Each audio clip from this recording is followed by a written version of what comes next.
Magandang hapon. Update lang natin ang mga sa aking mga chicken broiler. Eto na po sila.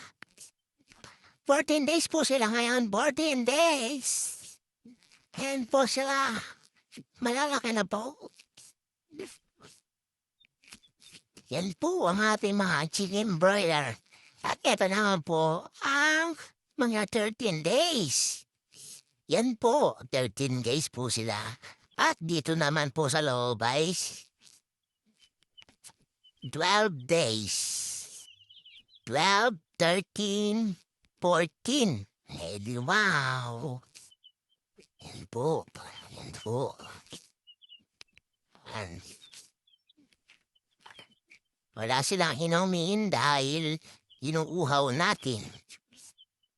Yan. Tumutuha na po sila. Po ang kanilang patuhaan. Oh.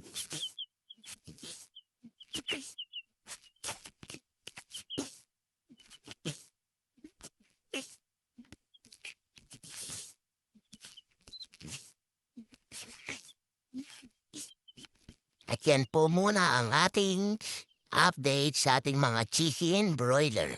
Salamat!